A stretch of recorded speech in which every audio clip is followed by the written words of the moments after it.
Okay, good morning, everyone. Cold, windy, and rainy morning, but we need some rain, I guess.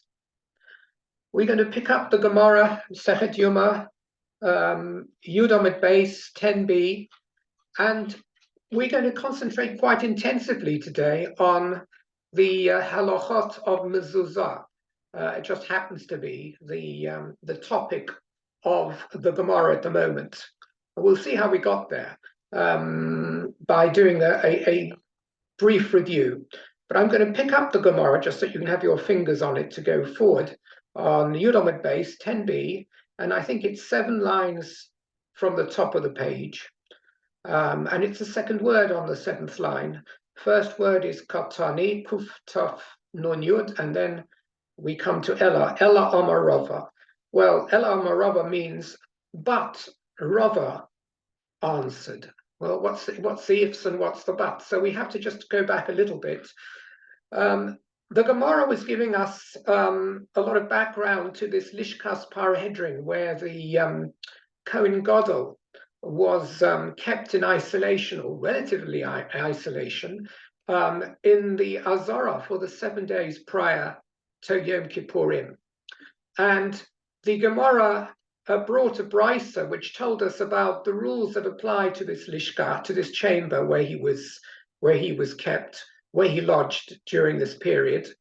And it said that of all the chambers in the Beis Hamikdash, of which there were many, only the Lishkas Parhedrin, this particular chamber where the Kohen Gadol was kept for 7 days in the year, carried a mezuzah. All the others didn't carry a mezuzah. And there's agreement on that by both Rabbi Yehuda and the Chachamim. They both agree. There's a slight difference between them on this, as we'll see, but they agree that the chamber of Lishkas Parhedrin did carry a mezuzah, even though it was only used for 7 days a year. Rabbi Yehuda said that essentially no mezuzah was really needed, min ha-Torah, because it wasn't a place of permanent dwelling. That's the way we understood it before. But a mezuzah was placed on as a gezerah d'Rabbanan. It was put in there for a reason, and we'll see what that reason is in a moment. I mentioned it last week, but we'll see what that reason is. In other words, formally, the halacha doesn't require mezuzah on such a chamber, but it was on there for the reason of a rabbinical requirement.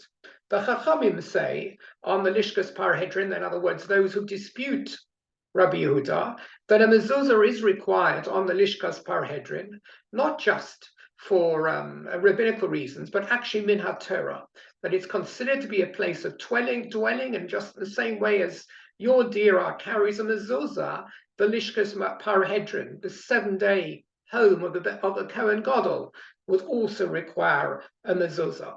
So the difference is whether it's drabanan or min ha-Torah. That's as far as the Lishkas Parhedrin is concerned. I'll bring all this together in a way on a chart that you'll be able to see more clearly. I'm just trying to give you an outline before we enter the Gemara, because the Gemara is dealing with both the Lishkas Parhedrin and Sukkah, a din of Sukkah, according to 2 different sets of sages. So you get sort of 4 combinations. It gets a little bit complicated.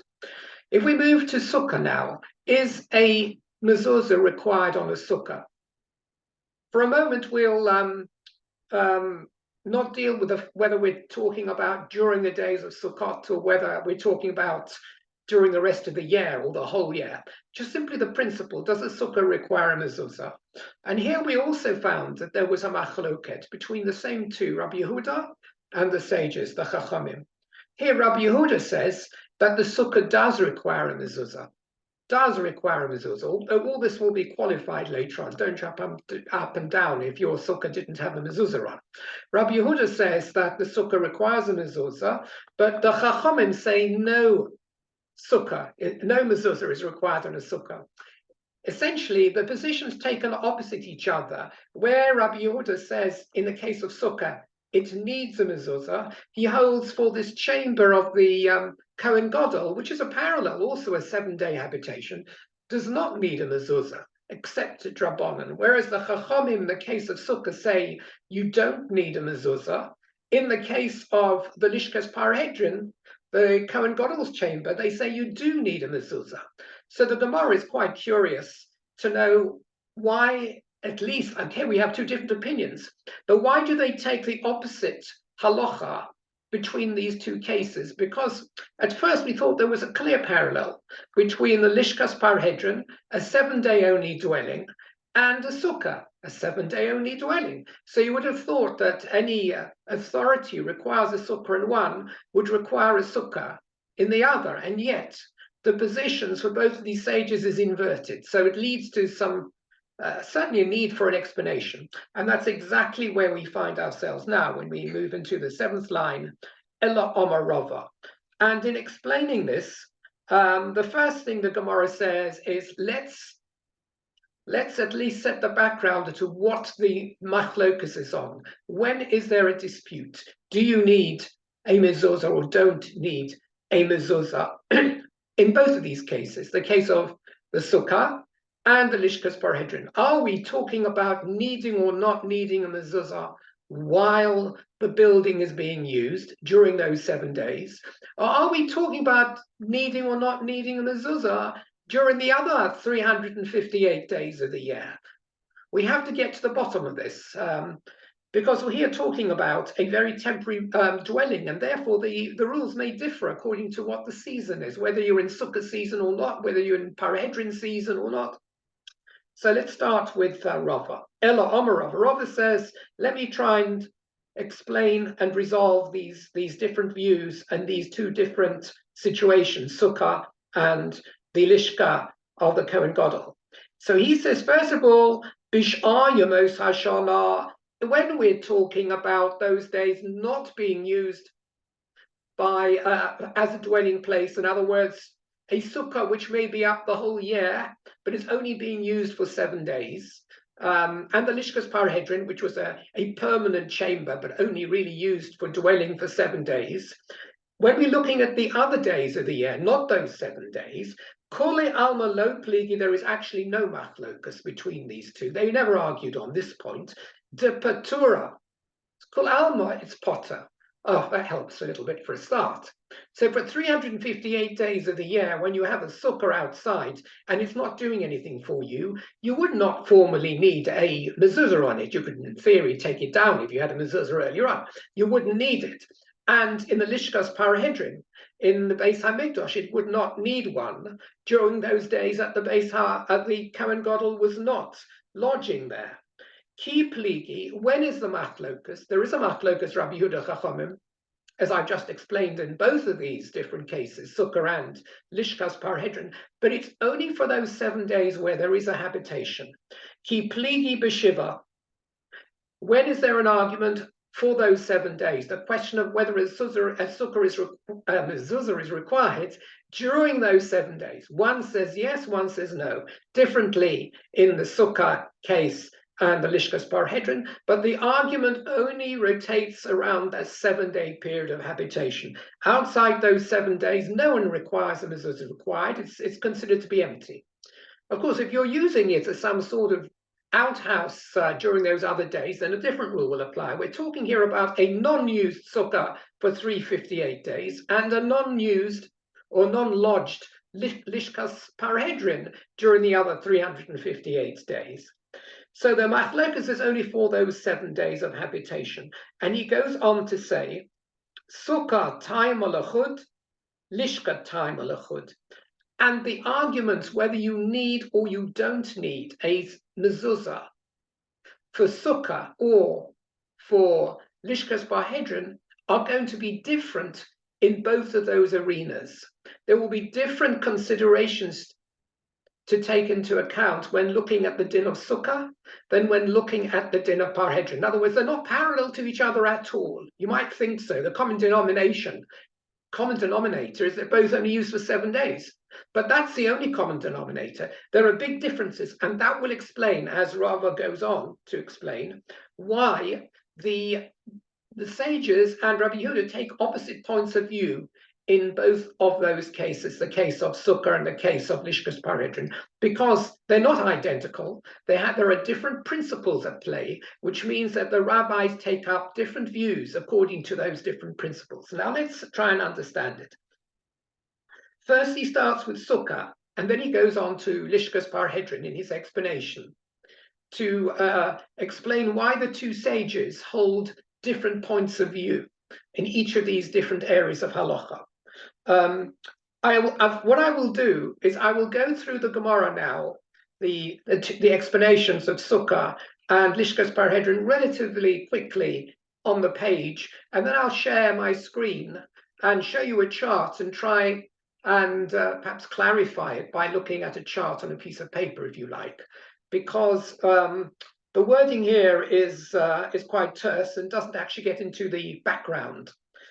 Okay, first of all, says Rava, in trying to reconcile these two different areas of halacha according to those two sages, sukkah tam aluchud. First, let's concentrate only on sukkah and not on the case of Lishkas Parhedrin and see why there's a machlokus between Rabbi Yehuda and the Chachamim. Why is it in the case of sukkah, Rabbi Yehuda says you need a mezuzah? And don't forget now, we're talking about during those 7 days at least. Whereas the Chachamim say no mezuzah is needed at all. Why do they take opposite points of view? So the Gemara answers this way. And for those of you, remember that the Masechah Sukkah we did together, this particular topic appeared right at the beginning, Masechah Sukkah. So it was less than about 4 years ago. So really it should be within your recent memory. The machlokas was between Rabbi Yehuda and the Chachamim on what type of dwelling does a sukkah constitute. This is a consideration within the philosophy of sukkah itself and is unique to sukkah. What is a sukkah supposed to be? Is it supposed to be what you might call a temporary abode?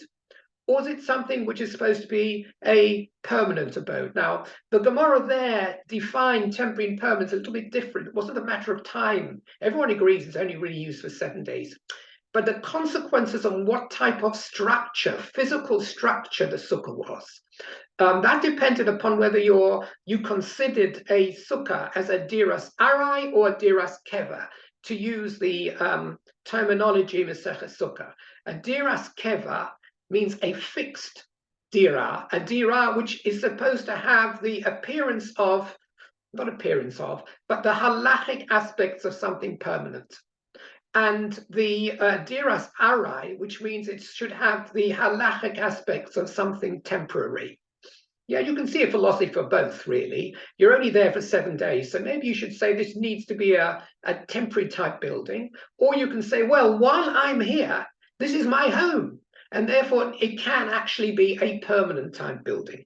Where does this have enough to mean in halacha? Where does it actually make a difference? So the differences between those two viewpoints, which you might think are quite substantial, are really quite narrow in halacha. The classic case that this concerns, is it keva or arai, is how tall are you allowed to make a sukkah? That was a real crux over which these two different opinions revolved. There's a halacha that says that a sukkah shouldn't be more than 20 amas high. That means up to the schach. It shouldn't be more than about 30 feet, which is pretty high. But it doesn't allow you to make something, the size of a cathedral with a sukkah 100 foot up in the air. The schach is higher than that. It's not a kosher sukkah. Why not? Because it hinges on how we paskin. We actually paskin that sukkah should be a diras arai, which means it should not have the structure and base that is required to keep up a permanent structure. And here the Gemara makes an arbitrary demarcation that a building, even a fairly thin building, in terms of the walls, not necessarily made of brick walls, even if they were wooden walls or whatever, up to 20 amas, the foundations don't need to be that solid in order to carry the weight and hold the verticality of walls up to 20 amas, and then a roof on top being the schach. Over 20 amas, once you get over 20 amas, and this is an arbitrary demarcation. If you were an engineer, you might say, well, it depends upon this, depends upon that. But the Gemara always makes rules which don't depend on 1,000 variables. Once you get above 20 amas, it is considered that this is a diras keva. This has the definition of a diras keva, of a fixed permanent place, because you have to bring in infrastructure or foundations of greater weight and strength to hold it. And that carries the definition from being temporary to being permanent, even if it's only up for 7 days in the year. So it's a matter of how you look at it. Now that already crosses the line. Now Rabbi Yehuda, who says you need a mezuzah on the sukkah, holds that the sukkah can be a diras keva. In other words, it doesn't matter, even if it is in theory, according to Rabbi Yehuda, there's no limit to how high you would make it. We don't paskin like him. And you could have a sukkah 1,000 amas high, because as far as he's concerned, the Taj Mahal can be a sukkah. And you could just put some scrap right on the top, take off the roof, or the Eiffel Tower or something entirely ridiculous. Doesn't matter whether you need, huge mountainous concrete slabs to hold up the wall. That's fine as far as Rabbi Yehuda is concerned. So because he defines a sukkah as a diras keva, that straight away brings in its train the need for a mezuzah while that sukkah is being used. Because it's like your home. Your home is a diras keva. The one that you have in your house normally is your diras keva, requires a mezuzah. So a sukkah will also require a mezuzah. That would be Rabbi Yehuda's reason for saying that there is a halachic need to put a mezuzah on your sukkah, because it's defined as a dirat keva. Chachamim take a contrary opinion, and we paskin like this in Din of Sukkah, for example, and they say that a sukkah is a diras arai, and therefore you can't build it more than 20 amas high, even if you're going to take it down after 7 days, because it would formally require very strong foundations, and you could not define that as diras arai, even with a leap of imagination. Even if you said it's temporary because I intend to take it down, that doesn't define whether it's temporary. The structural makeup of the sukkah described and the height of it, if you like, will define whether it's temporary. So because the sages hold it's a diras arai, it has only the definition of a diras arai, a temporary structure. It does not require a mezuzah. It's like your little outhouse you're building a little toy house for a child for a week. That is not going to be beisecha. Beisecha ubisharecha. It's not your house. You wouldn't define it as a house if you defined it as something temporary. Now, if you were a nomad, you might define your house as your tent wherever you put it down, but we're not nomads. So therefore, the definition of Beisech, on which you need to put a mezuzah, has to be something something which has a more permanence, is a diras keva. So the machlokes over whether there is a mezuzah on sukkah or not entirely revolves around this question of principle, whether the sukkah is a diras arai or a diras keva. So let's just read this inside. Rabbi Yehuda, we just said, sukkah tam lechud, Rabbi Yehuda l'tamei. Rabbi Yehuda follows his known view in Maseches Sukkah, which the Gemara assumes you've done with me already. Ta'ama sukkahs diras keva be'inan, that a sukkah needs to have the status, or is given the status of a diras keva, umichayva b'mezuzah, and consequently it will require a mezuzah min haTorah. But Rabbanon,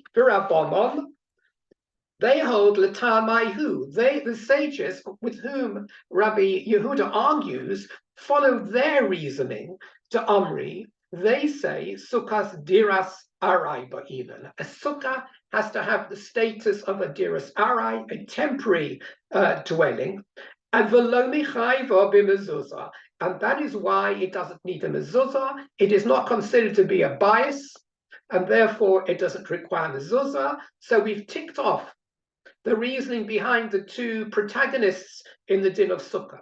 Now the Gemara goes on to explain why there is a machlokus on the Lishkas Parahedron, and why they argue the opposite way there, Rabbi Yehuda and the Chachamim. When it comes to this temporary 7-day dwelling of the Kohen Gadol in the Azar or the Beis HaMikdash, there is a machlokus between Rabbi Yehuda and Chachamim as well. So let's understand why there is a machlokus there, whether there is a mezuzah required. So there, the Gemara goes on to say, Lishkad time lechud. Here is the separate reason why there is a machlokus between the two in the din of the Lishkas Parahedron, the chamber of Parahedron. And it's this: Rabbanon, the Chachamim, not Rabbi Yehuda, Sovri. And listen to this. This takes a little bit of imagination to understand this piece of Gemara now. That they hold Dira bal korcha, shema dira. A dira, a place in which a person is forced to live, and he hasn't made his own discretionary choice whether to be there, requires a mezuzah, and therefore the Lishkas Parahedrin, we're not talking about sukkah. There's nothing to do here with arai keva. That's only to do with sukkah. Why don't you, during the days in which the Kohen Gadol is within the Lishkas Parahedrin, he is there, and that is his permanent place during those 7 days. It's a rock solid chamber. Why should this chamber not require, or why should it require a mezuzah?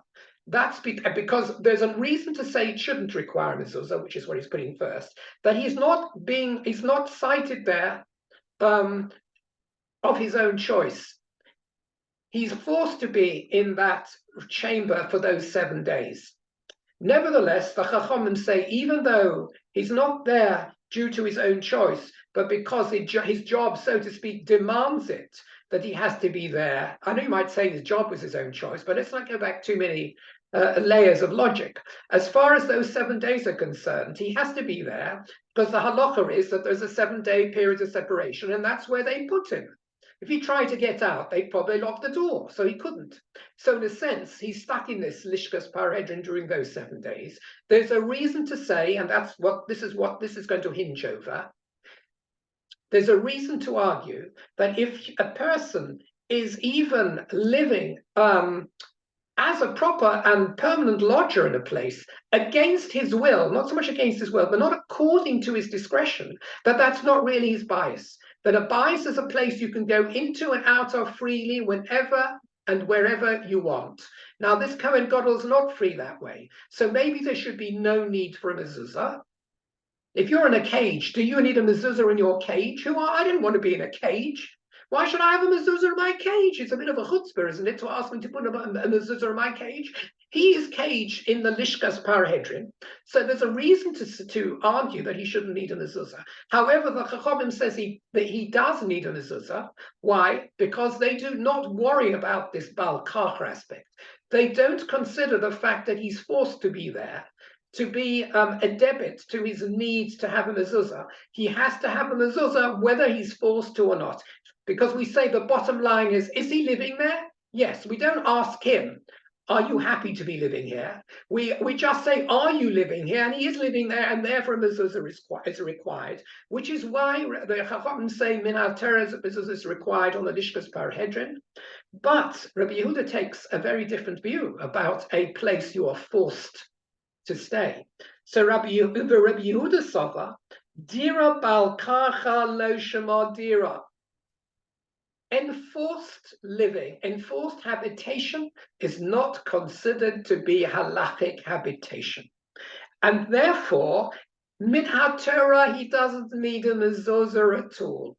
However, we said there was a gezerah, a drabona. Midrabanon who did a kinala. But the Chachamim asked for a mezuzah to be placed on there, Shelo Yomru Kohen Gadol Chovesh B'Veis Asurim, in order that people who pass that chamber shouldn't say, oh dear, the Kohen Gadol's in lockout. He's locked up, poor man. That's why there's no mezuzah over here.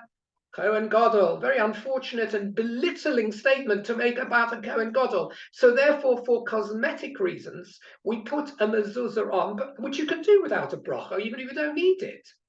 However, it's not needed really because he is in lockup, and therefore a lockup habitation is not considered to be a true habitation. Now, there's a few problems with this sort of idea. It's a very interesting idea. Obviously, it begs the question, when is a person considered to be in a dira against his will? And when is he not considered to be against his will? And what does will mean? Well, let's take a particular case, which, of course, we would meet today. If a person's in a prison cell, He has his own prison cell. It's not a hotel. This is where he is, and he's got a 30-year sentence. He's going to be in this lovely cell. He's got it nicely kitted out. He has a color television set in there. He gets stuff yomi shurim, everything he needs, and he's in this cell with carpets, double glazed and air conditioned. The only thing is, he's a prisoner. Yeah, he even has a garden to walk around. Can't come out. Does he need a mezuzah? Well, this particular machlekes Rav Yehuda Chachamim will rage over a prison cell. Would you need a mezuzah in a prison cell? So according to the Chachamim, Rabbi Yehuda to start with, who hold that even though a person may be in habitation against his will, and he has no way of getting out, that is considered to be his dira, he would need, in theory, he would need to have a mezuzah on his prison cell. I mean, there might be other considerations about public buildings, etc. I won't go into those. But he might need a mezuzah.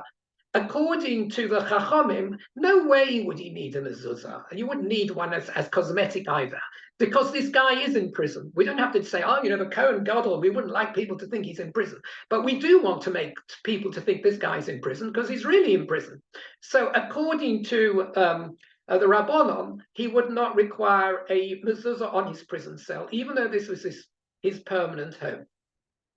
Okay, so what about the Kohen Gadol?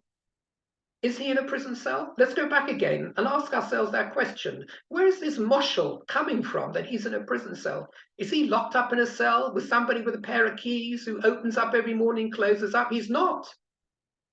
In fact, he could probably take a walk in the Azara. I'm not sure whether he's allowed out of the Azara or not.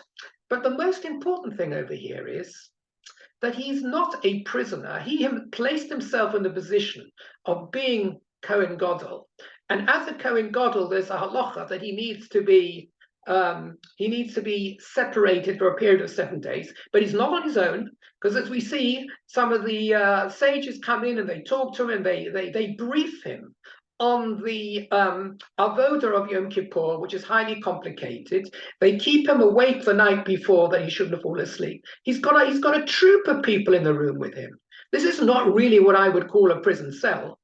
Rather, one would say this person needs to be where he is so that he shouldn't become Tomei, so that he shouldn't, die before the event, etc., that he should eat good food, whatever it was. If someone said you had to be in a hotel for 7 days, I mean, let's take a COVID hotel. Very good, excellent question. When people were in COVID and they were in a hotel, would they need? I don't know. This is where the machlokas actually figures in some way. So, but the strange thing is that the way we're looking at the Lishkas Bahir, we're saying in a sense, the machlokas here deals with the Kohen Gadol as if he were in lockup. And that's why he doesn't really need a mezuzah, but he put one up anyway as cosmetic. So we see that even if a person really isn't in a real prison, under certain circumstances, if he's got no way of deciding I'm going to leave the Lishkas Parahedron and take a walk in the park in Gan Sacha, and he can't do that, then that could be called Baal Korcha. So there's a gray area of what Baal Korcha is really, against your will. So they ask a question now, according to this view of the Chachamim, that a place of if you're in a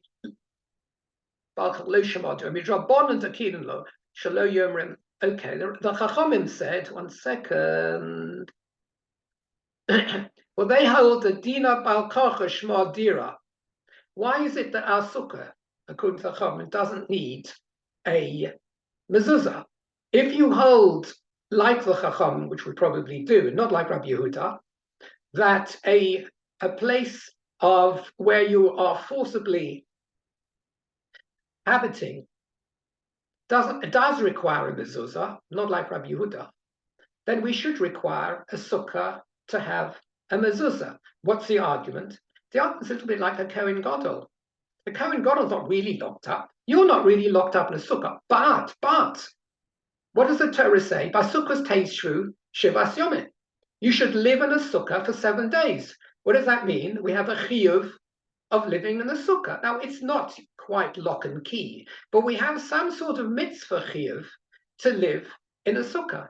in that case, why should there be a machlokas even whether, why shouldn't you require a mezuzah on the sukkah? Because they hold that even a place you're forced to be should have a mezuzah. So that's going to be a question, a little bit of a question.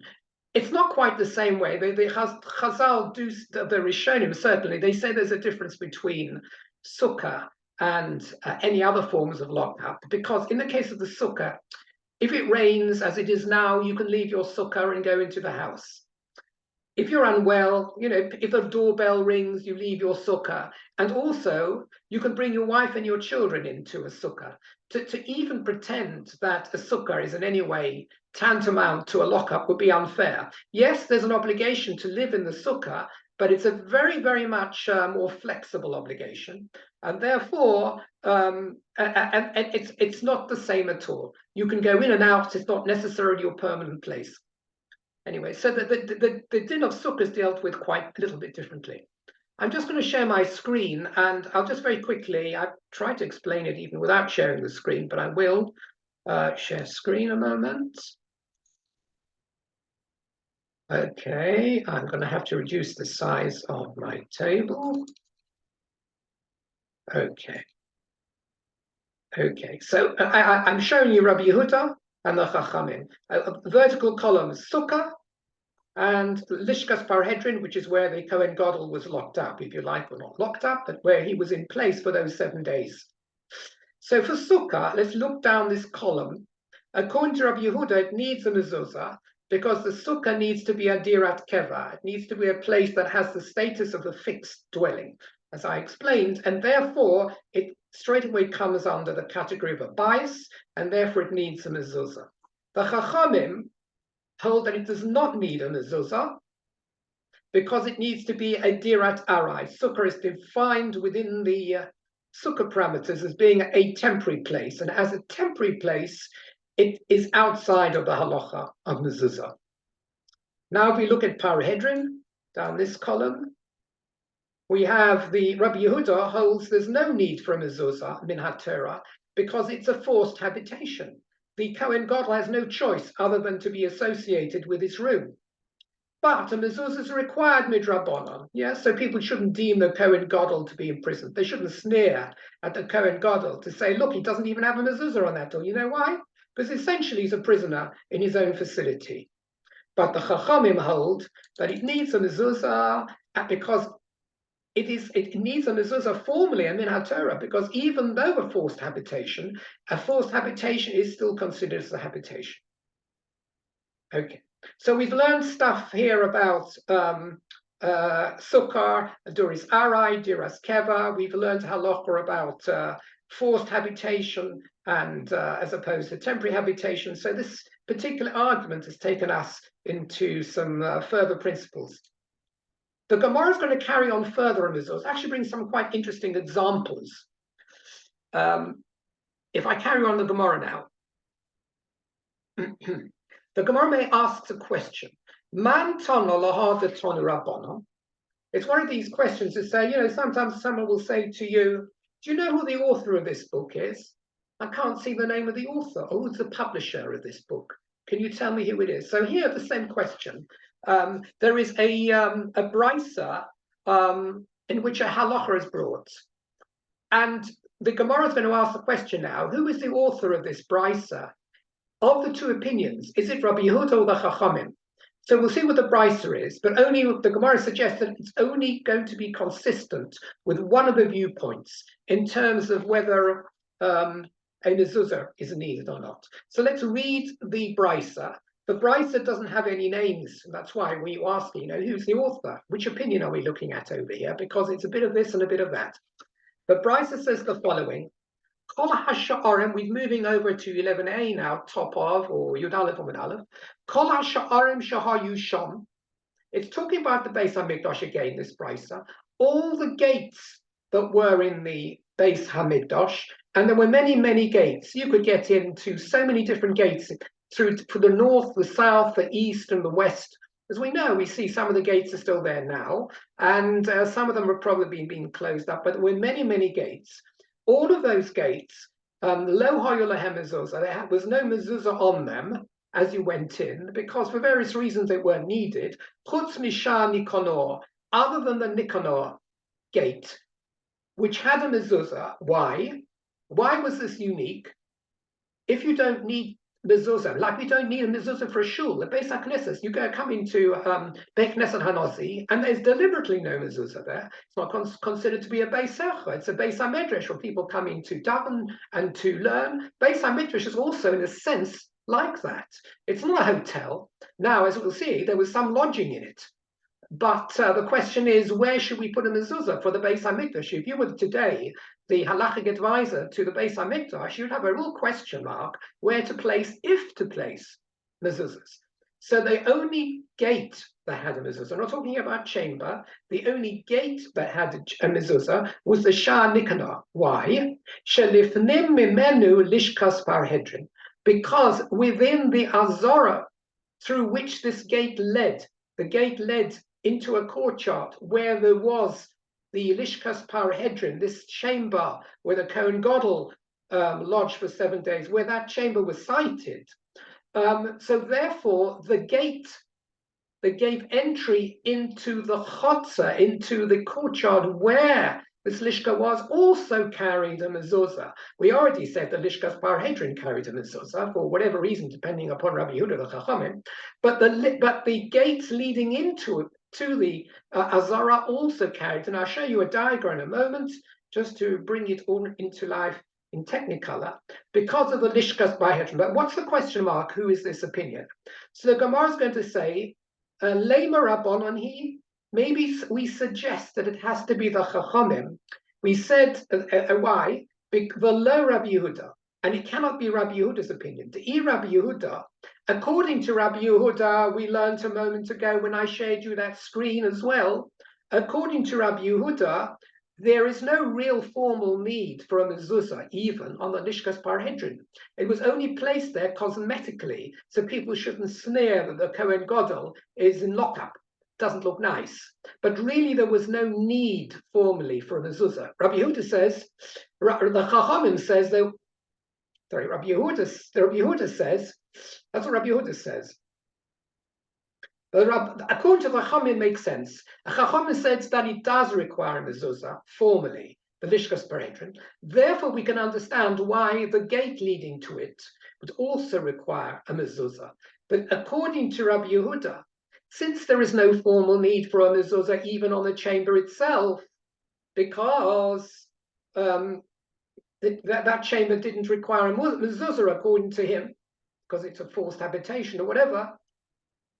Therefore, the only reason there is a mezuzah on the lishka was itself just a gzeira drabonon.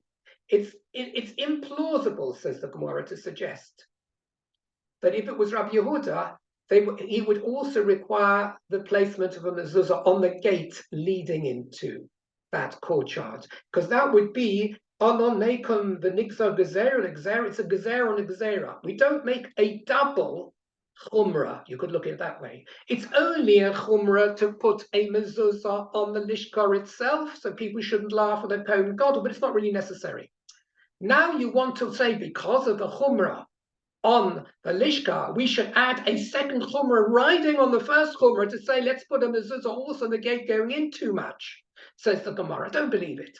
If you understand that there's a formal need for a mezuzah on the Lishkas Parhedrin, then it makes sense that one normally does to say, since there's like a habitation place formally requiring mezuzah inside, therefore on the gate leading to it will also have one. But if you say there's no real formal need for a mezuzah, it's only a chumrah on the lishka itself, you would not require a mezuzah on the gate leading in. So therefore the Gemara brings the proof that it must be the Chachamim. They do require formally a mezuzah on the lishka itself, and therefore it makes sense that they would also require a mezuzah on the gate leading into it. So now let's actually look and see. The Gemara is going to answer this question in a moment and say not necessarily, but let me share screen to try and bring it to life. Here we are. Okay, Technicolor, as always.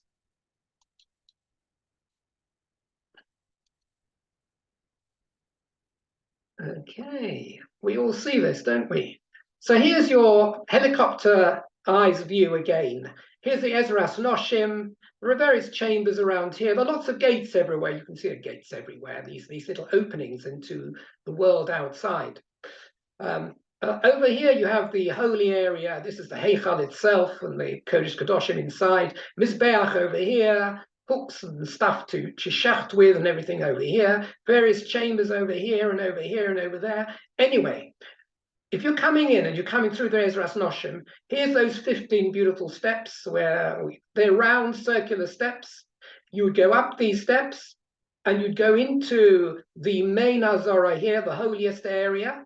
Well, I mean, not the Holy of Holies, but the holier area where the Kohanim would be doing all their work.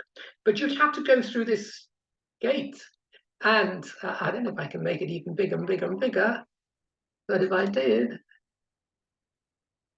you will see that says Sha'ar Nikanor, this gate. Yes, when you've entered up those steps, you'd go through the gate, and that's the Nicanor gate. So remember the famous story of the Nicanor gates. There's a wonderful medrash about it. This gate remained famous forever, the gates, because the story is told that it's named after an Alexandrian Jew, very wealthy at that time, who wanted to make a contribution to the Beis Hamikdash, and he was going to have gates made, and the gates would go maybe in this position, or maybe they would decide to put them into this position later on. But he contributed gates, and he had them made by the finest craftsmen in Alexandria, did Mr. Nicanor. And then those gates had to be transported to Jaffa, the port from Alexandria, along the Mediterranean. And along the voyage, Nicanor accompanied those gates. And there was a terrible storm. This is like the story of Jonah and the whale, very similar. And the boat and the ship was tossing up and down. And the sailors decided that the only way they could save the boat was by tossing one of the gates, which is heavy, because it was copper adorned with gold or whatever it was, to toss it overboard. So they tossed one of the two gates. There are two gates. They, like they meet in the middle, double flapping doors. So one of those doors was tossed overboard, and then that still didn't quite salvage the ship. So they were just beginning to pick up the second gate when Nicanor, so to speak, tied himself to that gate, and he said, if you're going to throw the gate overboard, you have to throw me overboard with it, so to speak. It was Mosa Nefesh on his remaining gate. So anyway, the storm abated, and they finally arrived at the port of Jaffa. This is the Gemara. And he'd lost a gate, but he had one left. But what could he do? He wanted to take his remaining gate inside. And then as they were docking the ship, they found that the second gate was somehow entangled within some of the material under the boat. So the second gate had so forth survived and traveled with them. And it was such a miraculous thing that the gate was named after him, and the story lives on. So that's the Nicanor gate. If I can just show you a picture of it. I took this picture when I was a tourist. I was much younger at the time, and the Beis Hamikdash was standing. So here's the steps, as I showed you, those round steps. You're going to go from here, you're standing in the Ezras Noshim, and you're going to go into the Azora. And here are these two wonderful gates. I think they were copper, actually, but they were gold-plated. Right. Very large, very high, very heavy, no doubt. Okay, now you've actually seen the real thing. Let me just take you back over here, because this is the next thing that you'll want to be convinced of. What did the Gemara say? The Gemara said that I would understand. Second, I'm going to move this over here. I would understand that if there was a formal need for a mezuzah on the lishka, the chamber, that would explain why there was a mezuzah on the gates, the Nicanor gates leading into it. And hey presto, you can actually see in this diagram. Now, I may have to make this bigger, a little bit bigger. What do you see here right at the edge? Now this one, it's very small. It's not the one that's circled. Lishkas Agozis is where the Sanhedrin were. There's a little thing here that says, it only looks very small over here. It looks like it was a coal shed or something. This little thing at the edge of the wall, it says Lishkas Sanhedrin. Parahedron, Palhedron, they're two variant spellings. So this is where the Kohen Gadol was for his 7 days. Very boring. So, as you can see, this gate here, the Nicanor gate, actually leads into the Azora, where the Lishkas Parahedron was. And the Gemara's argument is if there's a formal need for a mezuzah on Lissalishka, then there would be a semi-formal need, if you like, for a mezuzah on the gate leading into an area where there is a lishka, because that lishka is a place where people stay. That has a formal requirement, so therefore the gate leading in. But if there's no formal requirement, even on this gate, on this chamber here, and it's only cosmetic, they would never have required a mezuzah on the gate leading into an area where there was only a cosmetic requirement. They just wouldn't require it. That's the argument that the Gemara was making. Okay? Share, stop sharing. Okay. So, but the Gemara answers, no, not necessarily. It could even be Rabbi Yehuda. We said that surely it can't be Rabbi Yehuda. Since he doesn't formally require even a mezuzah on the chamber, why should they have placed a gzera to put a mezuzah on the gate leading into a chamber when the chamber itself doesn't formally require it? But the answer is, and this is a technical answer, Afilu Tamer Rabbi Yehuda, even Rabbi Yehuda could have been the author of that Mishnah and required a mezuzah on the Nicanor gates. Why?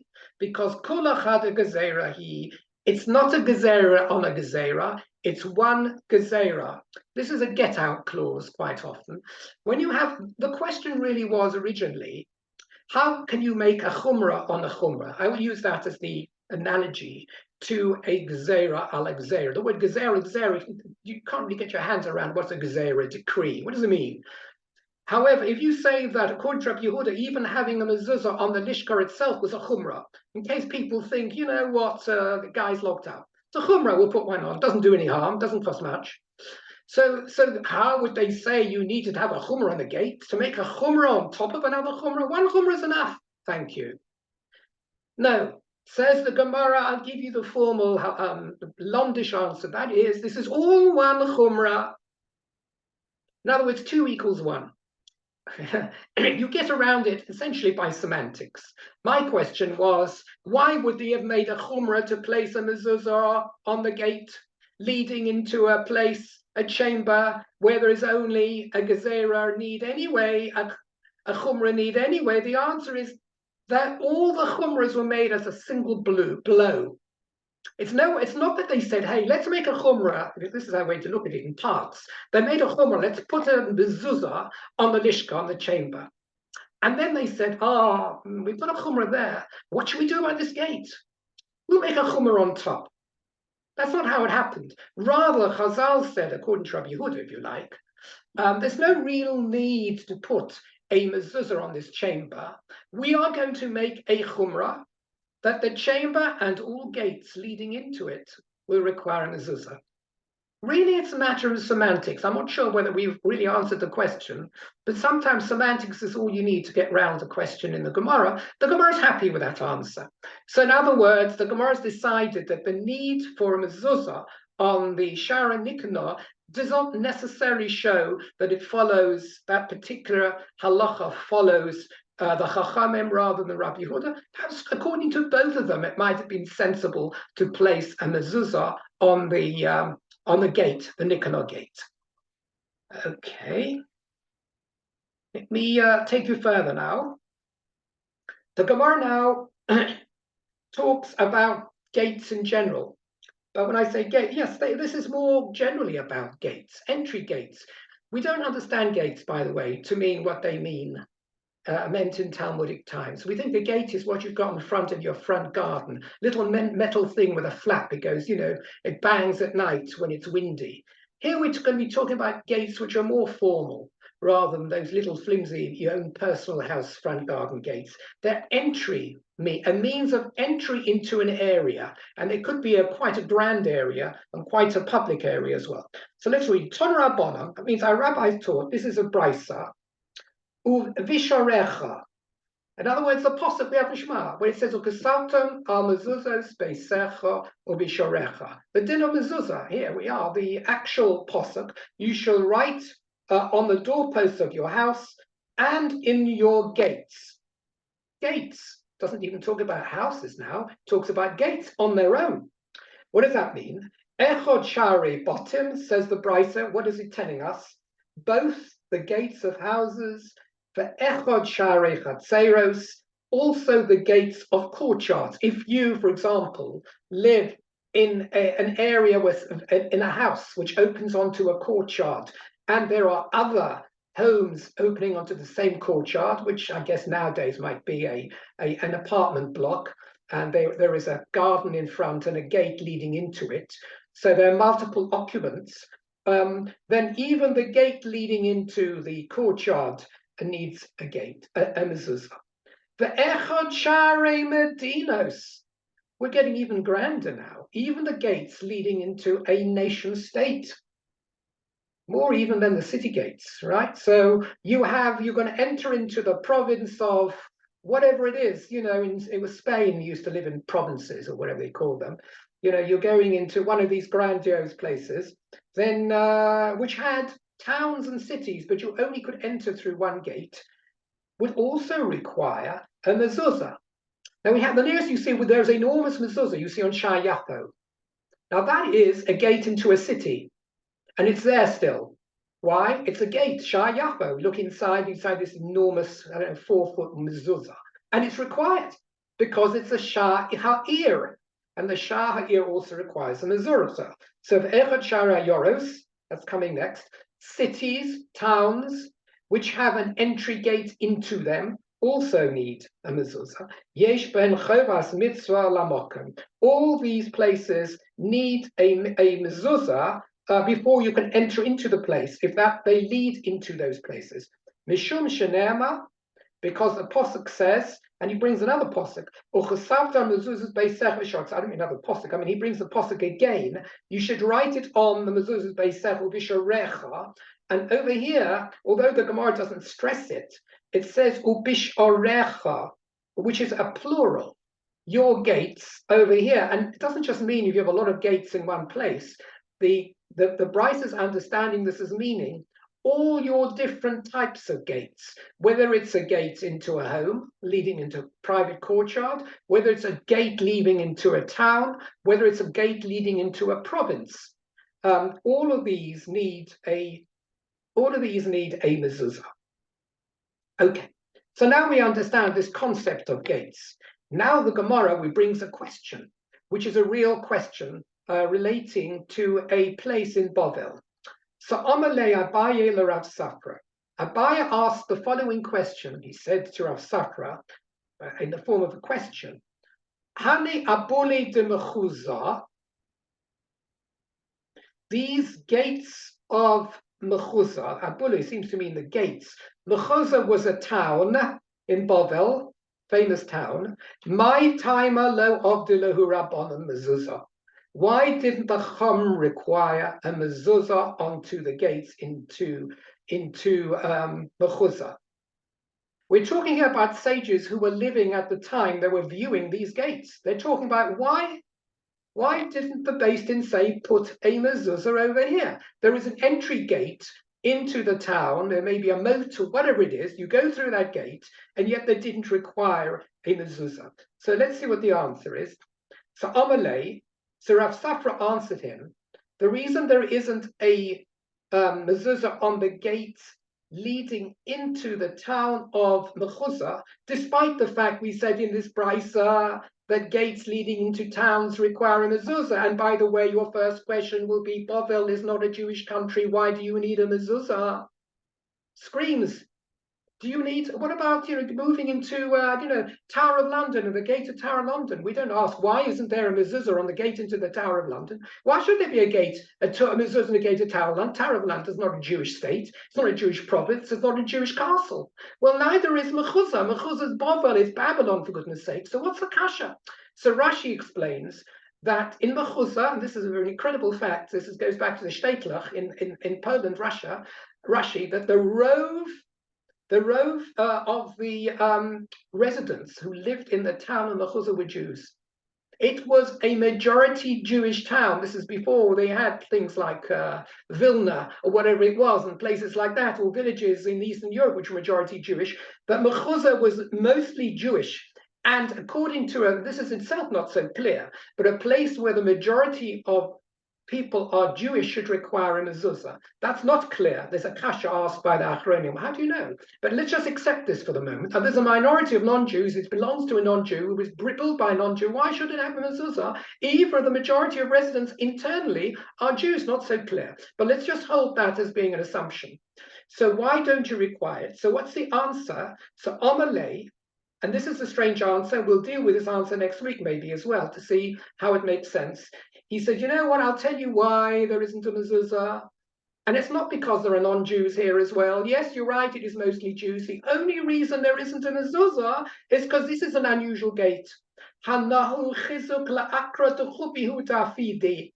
Extraordinary answer. These gates are just in order to constitute arches to reinforce the fortress on top. And that's a strange answer. This is not really, in other words, these gates you're looking at were never really intended to be entry gates into the town. They are architectural and engineering edifices which also allow one to go in order to build the necessary reinforcing stone structure to carry the weight of the tower on top.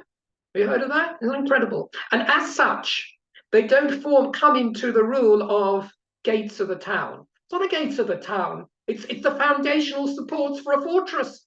That's why there's no mezuzah. I'll just quickly share my screen. Out of interest, add the Technicolor point. Just make this slower, smaller. Okay, you've seen this. Map of Bovel. Everyone should know what Bovel looked like, the yeshivas in Bovel. It's a very, very fascinating thing. And now here's the map. This is, you don't see anything around it. This is all part of Bovel. You have two great rivers. This is the Tigris, and this is the Euphrates, this lower one. You can see Baghdad, Beis Gimel Dalet Dalet. I mean, Baghdad, it may be important today, but it certainly wasn't important until the time of the Gaonim, much later than Talmudic times. But what you do see here is the great yeshivot and other places as well. Here's Surah, which is the great academy, lasted 1,000 years or whatever. Rav founded this academy, or maybe it was founded before him. Large numbers of Jews. This is like the Ponevezh. So here, Mir is Pumbedisa, Surah and Pumbedisa. We had also great Gedolim, Rav Yehuda and others.